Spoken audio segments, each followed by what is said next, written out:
What's up, guys? Welcome back to the channel. Boozer here. Thanks for stopping by. It's the end of the week, guys. Happy Friday. Hopefully you guys got a good relaxing weekend coming up and are able to go outside and enjoy that summer weather. In this video, I want to talk to you guys about the weekly raid digest. There's some details in there that are probably cause for some optimism. I know. I'm going to get a lot of dislikes making a Plarium optimism video and all that, but hear me out. There's also some details in there that I want to go over with you guys may not know about. As for the weekend, in terms of overall events, we have this champion chase that's happening during a 2x boost for ancient shards. Like, not a bad setup, right? Of course, boosted ancient shards for champion chase, obviously very good. Good quality rewards here. You got the mythical book at 7.5k, which is solid. The relic quantity, honestly, for most of the events this past couple of days have been kind of embarrassingly low. Like, I remember the first champion chase, we got 100 of these, and now they're down to 75. The first legendary book also feels a little bit expensive at 4,200. So the top end rewards seem okay, but then leading up to there, not that great. But this is a totally skippable event. There is a progressive boost here for the featured champions, Greycoats, Balar, and I believe who else? Oh, here it is. Greycoats, Balar, and Tholin. So we do have a little bit of a progressive boost here. But the big draw is going to be the 2x chance on the ancient shards. I'm not going to be pulling for this event. I just think I'm just going to save some shards for the upcoming fusion. And most of these events are, pretty skippable anyways. We have the Greycoats training event. Honestly, these rewards are, like I said, embarrassingly bad. 50 pieces here for 15k, just awful. And then we have this dungeon diver here that's also awful. You got 25 for effectively like 8,500 energy. Like 25? Like, are you serious? So yeah, I will say that they have been showing up more with the relic materials, like in different events, so you can get them from winning first, second, or third. But honestly, like, they're giving such small amounts. It's really, really nasty. So a pretty chill weekend. We do have the fusion on Monday, guys. Just remember that. And I want to clarify some details here about the fusion that I asked about. You guys might be curious about that. All right, so if you guys missed it, this is the upcoming fusion Crowcat, the Throat Ripper. It's coming on Monday. I did ask for some clarification on a couple of things here. So the A1, it says attacks all enemies. This attack deals single target damage to each target individually rather than AoE. That's not the confusing part. And it will ignore reflect damage, buffs, chain link debuffs, and ally protection buffs. So I did receive confirmation that it will ignore reflect damage effects as well. So this means that against the Chimera Ram form, it will not take the reflect damage. I mean, that's a pretty big upside. So the wording on it is a little bit off, but I did receive confirmation there that it will work that way. Also, another piece of clarification here is that they did confirm the wording on Primal Ambition is a little bit off, because it says increase this champion's attack by 5% when killing an enemy or decapitating a head. Blah blah blah. Sorry, instantly activates dominant predator skill against a Hydra head when an ally is consumed by the head if Packmaster Shark is on the team. So there's two different things, right? One is called consumed, one is called devoured. So when you're devoured, that means when the head eats you but hasn't swallowed you yet. So when you're consumed, you're swallowed, right? So the way it's worded, it says consumed. That means when your ally is swallowed, basically gone from the game, then he attacks. So that makes this passive significantly worse. We did ask and clarify this, and they said that it is meant to say devoured. So when the head eats your ally and is basically in the process of swallowing your ally, that is considered devoured, and that is when this passive will happen. So it's not when the head swallows your ally. Otherwise, this passive would be really bad. So I'm glad that, those two kind of word clarifications definitely give this guy's kit a lot more value. And yeah, just some things that you guys should know and should be clarified with. Let's jump into the digest here real quick. There's a couple things that I wanted to point out. So blah, blah, blah, shout out to blah, blah, blah. So the long-awaited dog, Crowcat, the Throat Ripper, is getting ready to join Teleria. Yes, very long waited. As per our tradition, we prepared several updates for you. Without further ado, blah, blah, blah. So they say that he will join the game soon. The description will be updated to include him. So right now it's not included, but it will be updated. here's the big thing. So in August, you have the opportunity to not only fuse the dog, but you also get the master for those that missed the Shayak fusion. It happened over a year ago. And also the Crocad soul from another activity to receive most of the pair. So we have the fusion for the dog, we have Packmaster Shayak, and then we have the dog's soul. So very likely, Shayak will probably be offered in either a Hero's Path event, a Deck of Fate event, or a Titan event. And the soul or the soul, one or two, or maybe the soul and the champion will be offered in a really big Deck of Fate, similar to the one that we just had for Valor the Lost. So luckily for players that have been playing a long time and you might already have Shayak, this is not really something to FOMO about.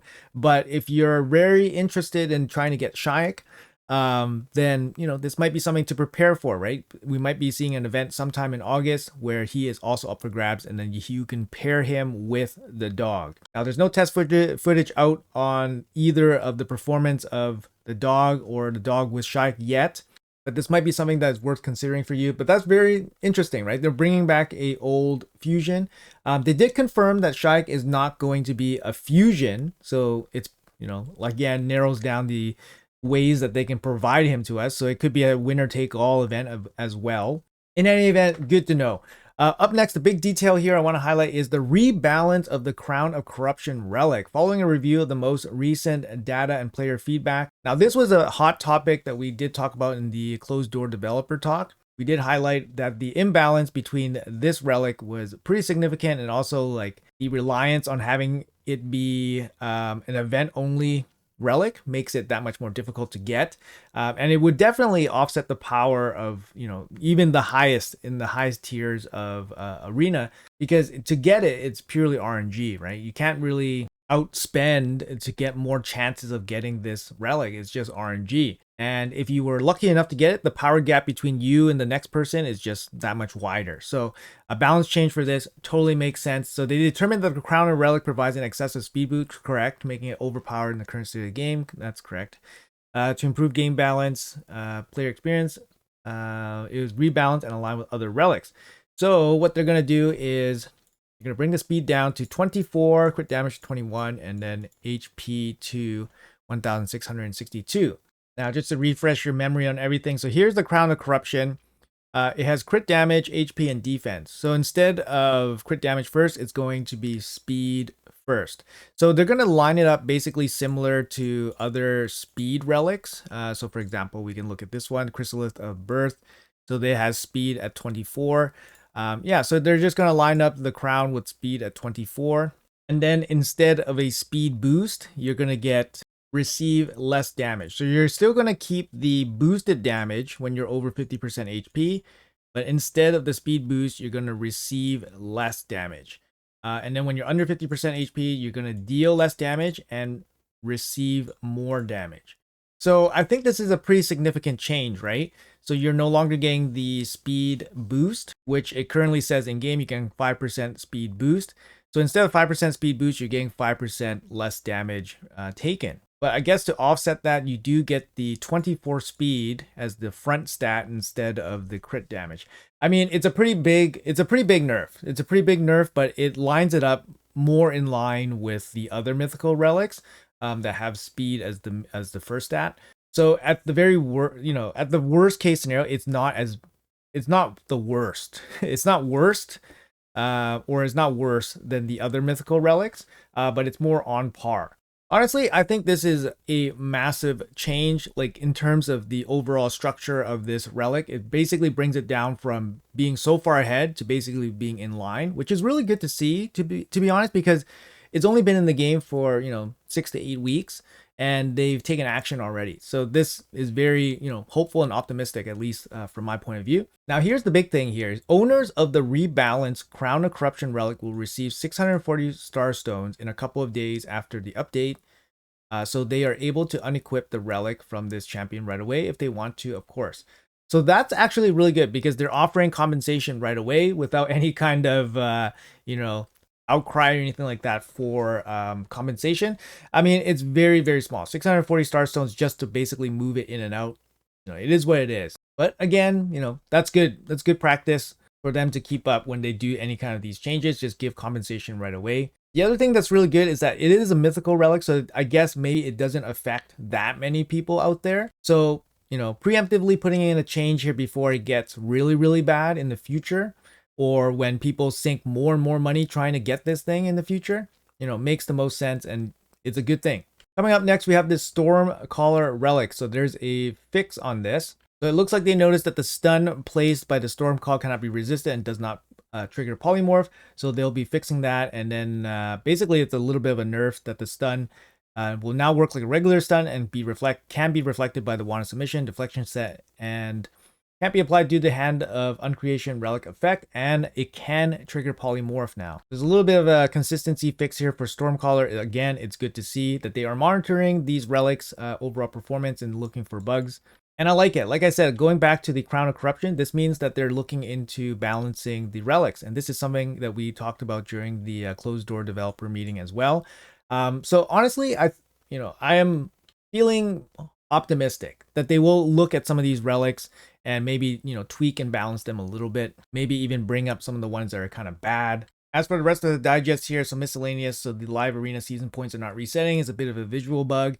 Gemstones and milestones of hard faction wars instead of the chest, they should not be displayed. It's a visual bug. Clan League challenges. Winning a siege in tier 7 and 8 will be added to the Clan League challenges. We plan to add these challenges in the Clan League in the release of 10.7. Points to be added retroactively. Honestly, Clan League, what is this? What is this? How are you guys liking the new siege, by the way? Tier 7 and 8. I think my clans are in tier 7, I think. I'm not too sure. I mean, it's kind of nice to, you know, be more competitive. We're definitely putting more effort into it. So, I don't know. Let me know in the comments what you guys think about this new siege tiering. Has it been helpful for your tier? I want to say that right now. And then finally, it is going to be personal reward CVC coming this Tuesday. So that's going to be at the start of the fusion. I will be streaming at the beginning of CVC as per usual. Usually I do it sometime during the day during CVC. So if you guys are around, make sure you guys drop on by for that. Anyways, guys, that's going to be it. Just a quick digest overview and then some clarification on the Crowcat Throat Ripper wording description. And yeah, I just want to say that it is, you know, optimistic to see that they are rebalancing some of the OP-ness rather quickly. Hopefully it continues and hopefully they bring more buffs. We don't want to see too many more nerfs, but hopefully we see more buffs to things that are lesser used, of course. Anyways, guys, that's going to be it for me. Hopefully you guys have a great weekend. Let me know in the comments below what you guys think about everything. What are your plans this weekend? Are you guys excited for the dog fusion? Are you guys excited for Shayak to return? Would you guys even go for Shayak? Let me know in the comments. Anyways, guys, thanks a lot for watching. Appreciate your time, and I'll see you guys in the next one.